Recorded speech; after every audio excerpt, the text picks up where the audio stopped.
ახალციხის ქალაქ ვალეში მოსახლეობა ახალი სანიაღვრე არხების მოწყობას, ხოლო არსებულის დასუფთავებას და მოწესრიგებას ითხოვს. ვალის ცენტრალურ ქუჩაზე, რომლის სახელწოდება სტალინის ქუჩა, ჯერ კიდევ საბჭოური ტოპონიმიკის გადმონაშთია, სანიაღვრე არხები ნარჩენებით ამოვსებულია. გვერდებზე ხავსი აქვს მოკიდებული და წყალი არხიდან გზაზე მიედინება. არხები პარალელურად დროდადრო ითავსებს მცირე ნაგავშემკრების ფუნქციასაც. გარდა ფოთლების და ბალახების აქ შევხვდებით სხვადასხვა საყოფაცხოვრებო ნარჩენებსაც. ძირითადად ეგ სანიაღვრე არხებიც არის შემორჩენილი რაღაცა ძველი სანიაღვრე არხები და არ ხდება მათი გაწმენდა, რაც დარჩენილია.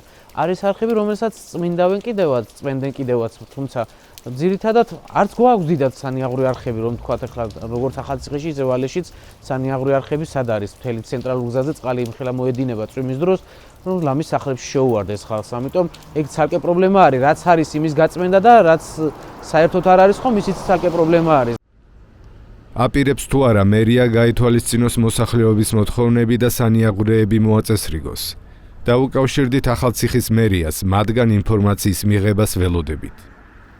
ახალციხის მუნიციპალიტეტის 2025 წლის ბიუჯეტის მიხედვით, AIP ახალციხის მუნიციპალიტეტის წყალმომარაგება და წყალარინებისთვის 900.000-მდე ლარია გათვალისწინებული. მუნიციპალიტეტის წლის მთავარი დოკუმენტის მიხედვით, AIP-ის სასმელი და სარწყავის სისტემის მოწესრიგებასთან ერთად სანიაღვრე არხების მოწყობა და რეაბილიტაციაც ევალება.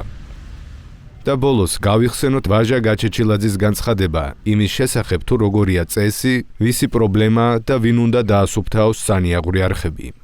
ეს უკვე თავიანთი პრობლემაა, იმიტომ რომ რა ვიცი, ჩემს სახთან თუ სანიაღვრე არხი გადის და ის მემაწუხებს, ის უკვე ჩემი პრობლემაა რა და ყველგან მუნიციპალიტეტი ვერ იქნება. სოფელში ასე ხდება მოკლედ. მოსახლეობა თვითონ წმინდავს.